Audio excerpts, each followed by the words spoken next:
당신의 전성기 오늘 4부 걱정 말아요 그대 문을 엽니다. 노후에 대한 걱정 다들 갖고 계시죠. 여러 가지가 있겠지만 어쩌면 가장 큰 것이자 또 기본이 되는 것일 수도 있어요. 경제적인 문제죠. 물론 건강이 최우선이긴 하지만요. 자, 오늘 걱정 말아요 그대 이 시간에 그래서 재무과학연구소 엄진성 소장과 함께 행복하고 건강한 노후의 제1의 조건 탄탄한 경제력 능력을 키우기 위한 신중년 재테크에 대해서 이야기 나눠보도록 하겠습니다. 엄 소장님 안녕하세요. 네, 안녕하세요. 네, 오늘 넥타이 색상이 너무 예뻐요. 단풍하고 연상이 되는.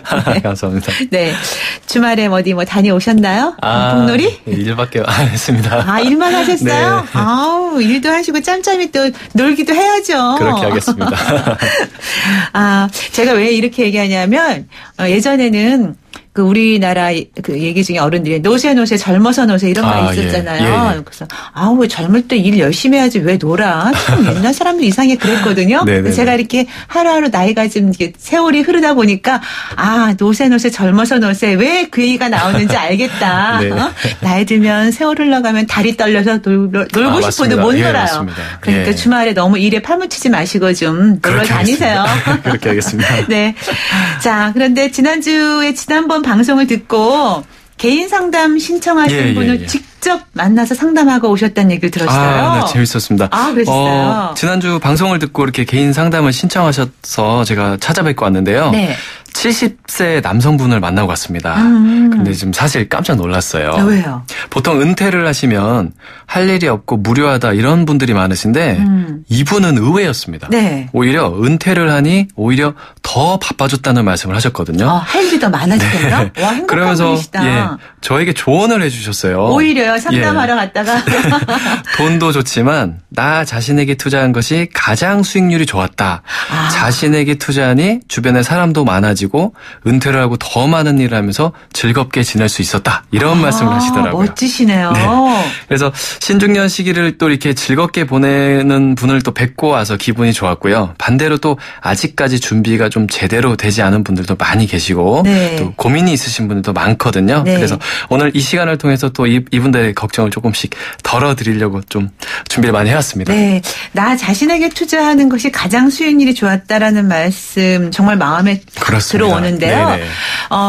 근데 나 자신에게 투자한다는 게 또 어떤 거야 하는 분들도 물론 계시겠고, 그거야 경제적인 여유가 있어야 내가 내 자신한테 투자를 하지. 이렇게 생각하시는 분들도 계실 것 같아요. 네, 어느 정도 또 자금이 준비가 되면요, 그 이상의 것들을 추구하게 되거든요. 사회에 대한 기여나 자신에 대한 발전을 좀 고민하시기 때문에 준비를 좀 잘하시고 또 자신의 몸값을 올리는 활동도 열심히 하시면서 이렇게 노후를 보내시는 게 좋을 것 같습니다. 네, 그래서 바로 저희가 걱정 말아요 그대 이 시간에 그 행복한 노후를 위해서 지금부터 준비해야 될 것, 지금 신중년부터 준비해야 될 것들에 대한 이야기를 나누는 거죠. 그런데 사실 최근에는 1인 가구가 많아지고 있다고 하는데 젊은이들의 1인 가구뿐만이 아니라 소위 말하는 이 신중년에 해당하는 분들의 1인 가구가 좀 늘어나고 있다면서요? 네, 맞습니다. 사실 지금 현재 우리나라 통계청 자료에 따르면요, 1인 가구는 전체 가구의 540만 명이 넘는다고 합니다. 네. 그러니까 세 가구 중에 한 가구는 무조건 1인 가구인데요. 재미있는 것은 60대 1인 가구도 무려 74만 가구고요. 네. 비율로 따져보면 10.4%를 넘었습니다, 이미. 높은 그리고 거네요. 70세 이상이신 1인 가구의 비율은 17.8%로 가장 높은 비율을 보여주고 있습니다. 70세 이상이. 네, 상당히 심각한 상황인 거죠. 이게 이제 우리가 고령화 사회라고 하지만 그래도 이제 연령대가 높아질수록 이제 한쪽 배우자가 이제 먼저 사망하는 경우도 있을 거고, 아니면 또 나이 들어가면서 이혼도 맞습니다. 늘어나기 때문에 사별과 이혼이 주된 원인이 되지 않나 싶은데요. 지난 시간 방송을 듣고 저희 프로그램 중에 방송 듣고 60대 1인 가구로 생활 중이신 분이 사실은 사연을 보내주셨어요. 그래서 저희가 오늘 소장님 나오시면 좀 도움을 주실 수 있을까 해서 사연을 먼저 좀 소개를 해드릴까 합니다. 안녕하세요. 저는 60대 후반 독신 여성입니다. 평생 가정주부로 살고요. 남편은 5년 전에 세상을 떠났고 자녀 둘은 모두 결혼해서 혼자 살고 있는데 지방에서 거주하는 저의 주택은 1억 원 정도고 현금도 1억 원 정도 정기예금 해놓았어요. 한 달에 정기적으로 나오는 돈은 남편 연금 70만 원과 예금 이자 그리고 예금 이자 약간과 네. 또 텃밭을 가꿔서 식재료 등은 자급자족하며 살고 있습니다. 좀 더 수익을 낼 수 있는 방법은 없을까요? 이렇게 하셨는데 네. 이 1억 원 주택 그리고 현금 정기예금 1억 원 이 정도 상황에서 어떻게 하는 게 좋을까요? 네. 사실은 이분 같은 경우에는 지금 이제 독신 여성이잖아요. 네. 근데 제가 사연을 읽으면서 사실은 속으로 빵 터진 부분이 있습니다. 네, 어떤 부분? 바로 자급자족이라는 단어인데요. 네. 사실은 이 부분이 굉장히 중요한 부분이에요. 네. 노후 생활을 함에 있어서 모든 것을 다 사 먹고 다 사고 만들고 하는 보다는 자급자족을 통해서 뭔가 이렇게 스스로 해결할 수 있는 능력을 갖추는 게 굉장히 중요한데요. 네. 이 부분에서 제가 조금 빵 터졌다고 좀 말씀을 드리고 시작하도록 하겠습니다. 네네. 이분 같은 경우에는 사실 무리해서 어떤 수익을 낼 생각을 하기보다는요. 현재 자신의 상황에서 자산을 조금만 구조를 바꾸시는 게 좋을 것 같아요. 예를 들어서 우리 가정에 가구 배치를 바꾼다거나 인테리어를 새로 하면 네. 기분도 새로워지고 또 오랫동안 그 공간에서 생활을 할 수가 있는 것처럼 현재 자산을 구조를 조금만 바꾸시는 겁니다. 그리고 이분 같은 경우에 독신으로 이제 혼자 생활을 하고 계시기 때문에 세 가지를 반드시 고려하셔야 돼요. 네, 어떤 거요? 첫 번째는 주택, 네. 두 번째는 생활비, 마지막으로 질병에 대한 대비입니다. 네, 주택은 지금 1억 원 정도 주택에 살고 계신다고. 그렇죠. 네, 전혀 문제가 없는 상황이고요.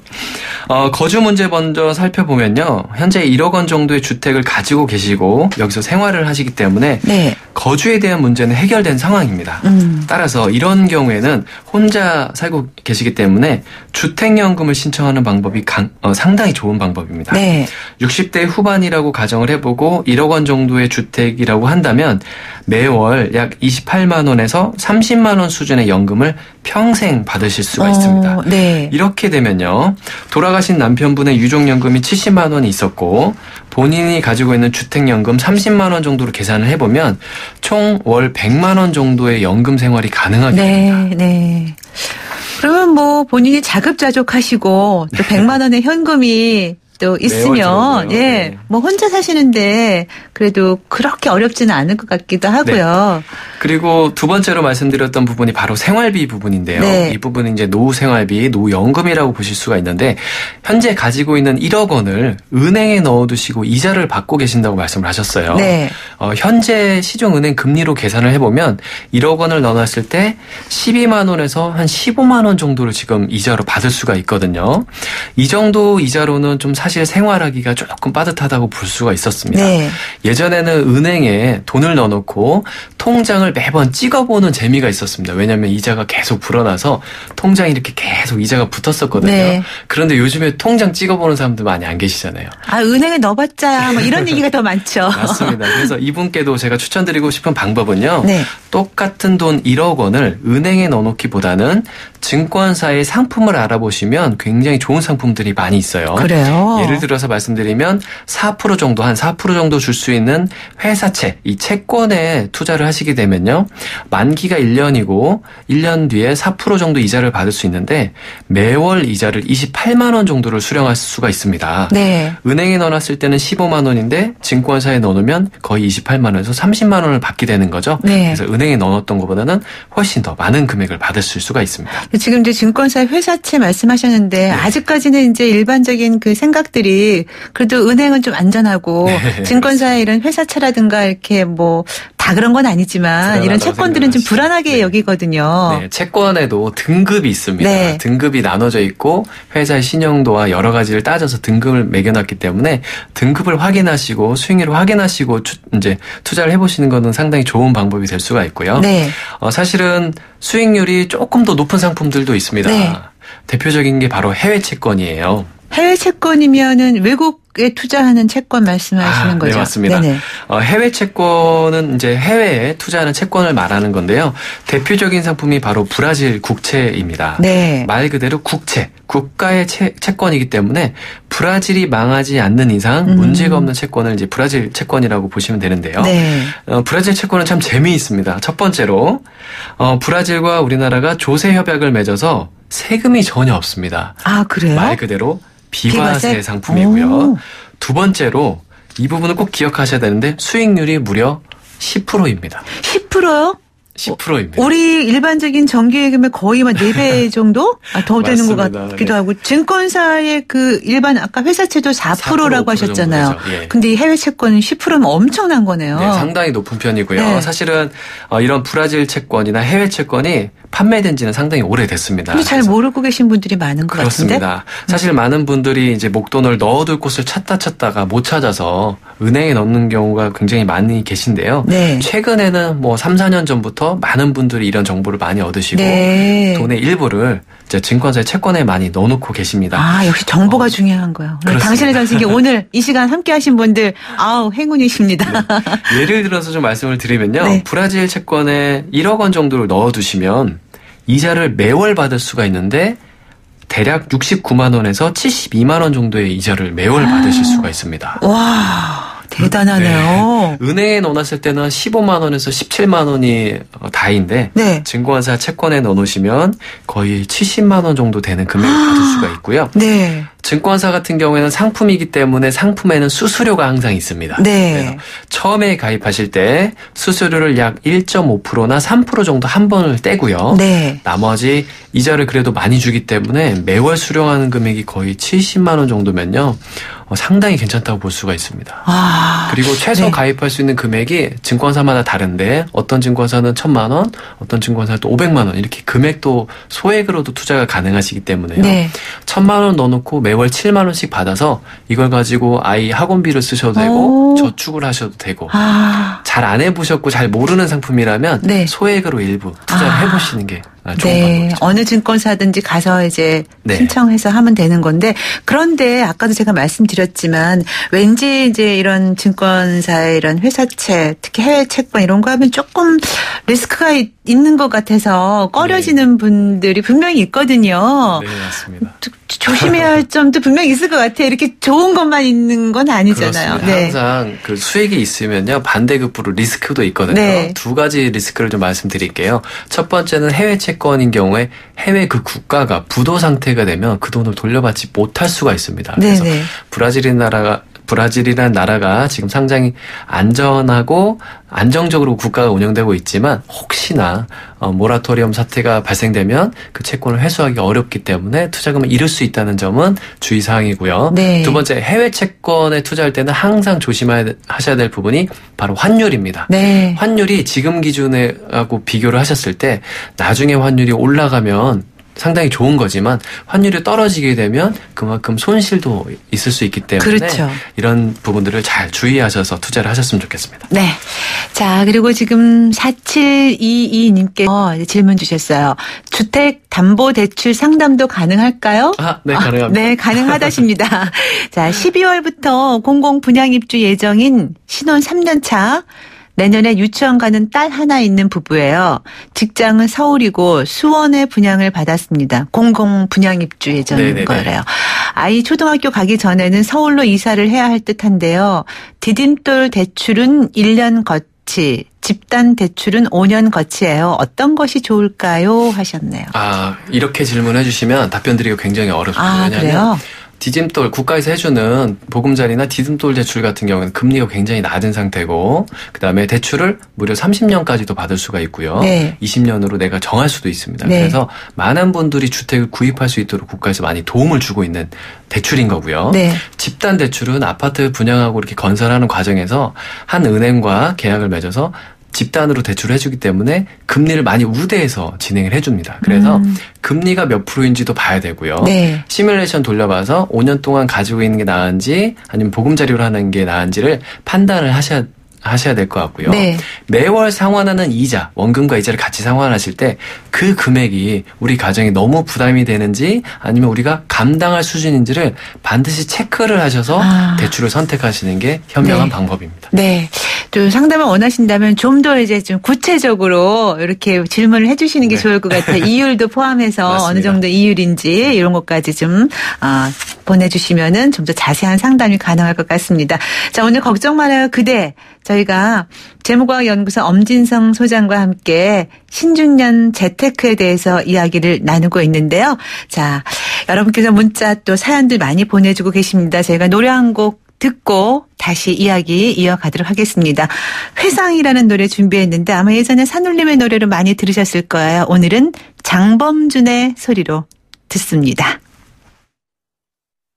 네, 당신의 전성기 오늘 4부 걱정 말아요 그대. 오늘은 재무과학연구소 엄진성 소장과 함께 신중년 재테크에 대해서 이야기 나누고 있습니다. 많은 분들이 문자도 보내주고 계셨는데요. 우리 소장님, 아까 초반에 그 사연 이야기하는 가운데 이제 고려할 것들이 거주 문제, 생활비 그리고 질병 관련이라고 말씀해 주셨잖아요. 이제 거주 문제, 생활비도 말씀하셨는데 마지막에 말씀하셨던 그 질병에 관한 거 사실은 건강 관련한 비용도 만만치 않거든요. 점점 나이가 들어가면서. 예, 맞습니다. 부담스러울 때 있어요. 바로 이 부분 같은 경우에는 보험으로 준비하시는 게 가장 좋은 방법인데요. 신중년 같은 경우에는 보험료를 낸다는 게 상당히 부담이 될 수가 있어요. 저하고 정말 그래요. 저도 최근에 보험을 하나 더 들긴 했어요. 왜냐하면 주변에 이제 이렇게 안 좋은 소식들을 자꾸 맞습니다. 듣게 되니까 겁도 나고 그렇죠. 뭐 준비를 해야 될 텐데 당장 목돈은 없고 그러니까 이제 보험을 이렇게 하나 더 가입했는데 그러면서 우리 친구들끼리 한 얘기가 있어요. 야, 정말 저축은커녕 다달이 마이너스만 아니어주지만 땡큐 베리 망치다 막 이러면서 우리가 웃었거든요. 네, 맞습니다. 정말 그게 현실인 것 같아요. 그렇습니다. 저만 그런가? 아닙니다.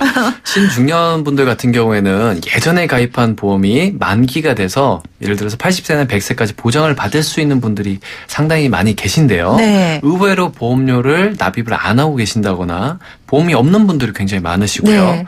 또 지금 나이에 어떤 소득 활동을 하시지만 보험료 내는 게 상당히 부담을 느끼는 부분들이 많이 계세요. 네. 그래서 이런 분들 같은 경우에는 주택연금을 활용하시면 주택연금에서 매월 일정 금액의 연금이 새로 발생이 되는 거죠.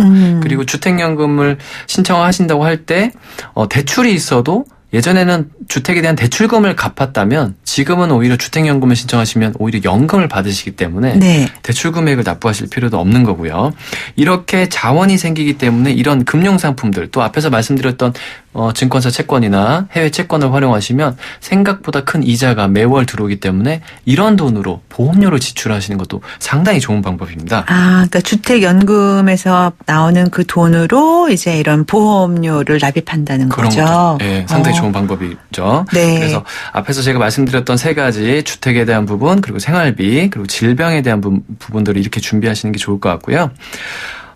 이런 문의를 좀 많이들 해주세요. 저한테. 네.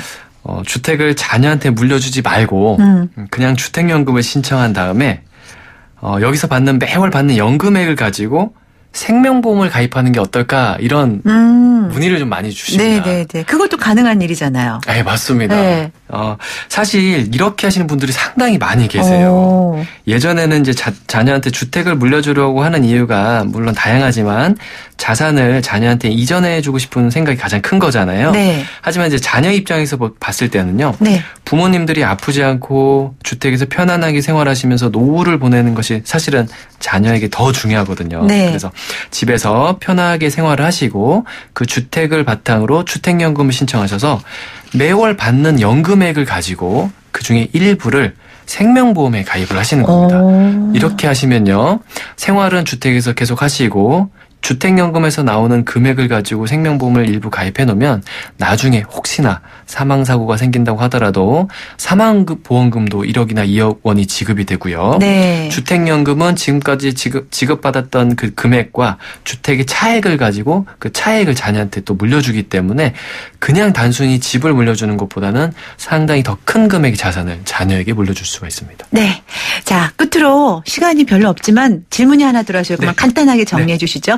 3432님 아까 해외 채권 말씀하신 거에 이어서 그럼 해외 채권은 사는 시점을 어떻게 잡아야 하나요? 금리가 떨어졌을 때 사면 좋은 건가요? 하셨어요. 정말 좋은 질문인데요. 우리나라 금리랑 상관없이 해외 채권은 해외 채권의 금리가 중요하고요. 환율이 많이 떨어져 있는 상태에서 가입하시는 게 가장 좋은 시점입니다. 네. 자, 오늘 이렇게 해서 이제 신중년 재테크에 대해서 이야기를 나눠봤는데 1인 재무설계 신중년 특히 신중년 1인 가구 재무설계 정말 중요한 것 같아요. 간단한 정리해 주시죠. 네. 사실 자녀가 많이 있어도 1인 가구 시대를 살아가는 이제 시대가 되어 버렸습니다. 정부에서 지원해주는 각종 제도들이 있기 때문에 이런 부분들 잘 활용하셨으면 좋겠고요. 금융 상품은 공부를 조금만 하시면 적극적으로 활용을 하실 수가 있으세요. 그래서 이런 부분을 활용하셔서 주택 문제, 생활비 문제, 그리고 질병에 대한 대비까지 하셔가지고 멋지고 당당한 신중년 생활을 하셨으면 좋겠습니다. 네, 오늘 정말 조금씩 약간 구체적인 팁을 많이 주셔서 오늘 함께하신 분들이 좋은 정보를 얻어가셨을 것 같습니다. 오늘도 역시 좋은 말씀 해주신 우리 재무과학연구소 엄진성 소장님 다시 한번 감사의 말씀 드립니다. 고맙습니다. 네, 감사합니다. 네, 당신의 전성기 오늘 월요일 순서 함께했습니다. 벌써 마칠 시간 다 됐어요. 늘 왜 이렇게 끝날 때 되면은 저는 아쉬운지 모르겠어요. 자, 오늘 끝곡은요. 아까 0808님께서 신청하신 김광석의 노래 준비했습니다. 흐린 가을 하늘에 편지를 써 노래 듣고 저는 물러가야겠네요. 내일은 비가 오면서 다시 추워진다고 하니까 건강관리에 좀 신경 쓰셔야겠습니다. 저는 내일 아침 10시 20분에 다시 올게요. 지금까지 김명숙이었습니다. 여러분 오늘이 가장 젊은 날입니다. 나를 둘러싸는 시간에